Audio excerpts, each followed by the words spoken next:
Si Carl Kevin Argana Kiambao, ipinanganak noong April 22, 2001, ay isang Filipino college basketball player para sa De La Salle Green Archers ng University Athletic Association of the Philippines. Nanalo siya ng mga kampyonato sa Juniors Division at Seniors Division ng UAAP, at maraming beses na siyang naglaro para sa Philippine National Team. Early life, tinuruan siya ng ama at lolo ni Kiambao kung paano maglaro ng basketball, at tinitingala din niya ang mga tulad ni Ryan Boynafe at Mark Pingris.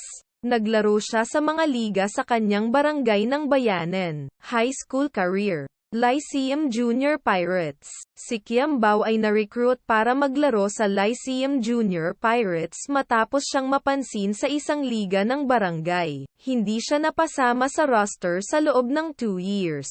Sa halip ay gumugol ng oras sa Team B ng Lyceum. Sa panahong ito, hinimok siya ni Coach L.A. Mumar na e-pattern ang kanyang laro kay Nikola Jokic. NU Bullpups. Noong 2016, sinubukan ni Kiambao para sa Bullpups, kung saan kinuha siya ni Coach Goldwin Monteverde. Madalas siyang mag-workout kasama ang star player ng NU Lady Bulldogs na si Jack Animam. Season 81, First Championship. Bago magsimula ang Season 81, matagumpay na nakuha ng NU ang titulo ng ASEAN School Games, kung saan na-sweep nila ang kompetisyon sa 4 na laro. Sa Season 81 na panalo laban sa UST Tiger Cubs, pinangunahan ni Kiambao ang koponan na may 13 points, 8 rebounds, 2 assists at 2 blocks.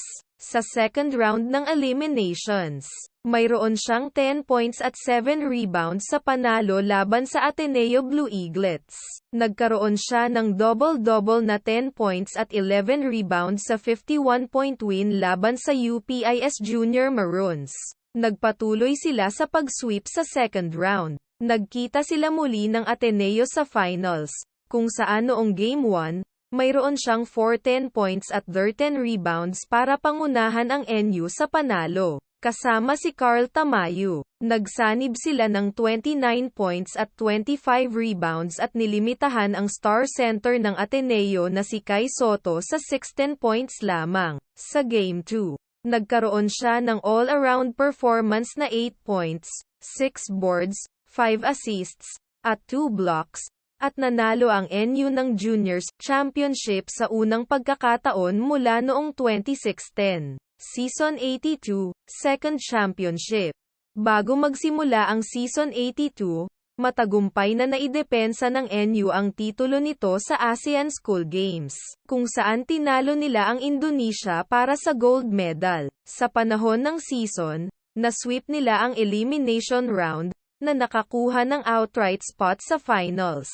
Pagkatapos ay winalist ng Bullpups ang FEU Baby Tamaraws sa finals, kung saan nag-ambag si Kiambao sa Game 2 na may 8 points at 7 rebounds. Siya lang ang Bullpups sa Season 82 Mythical Team. Nagtapos din siya ng 3rd sa NBTC 24 rankings, kung saan tanging ang San Beda forward na sina Ryan Amsali at Tamayo ang nangunguna sa kanya. Ang kanyang mga average sa season na iyon ay 12.3 points, 9.8 rebounds, at 1.4 blocks per game sa loob lamang ng 23 minutes sa isang game.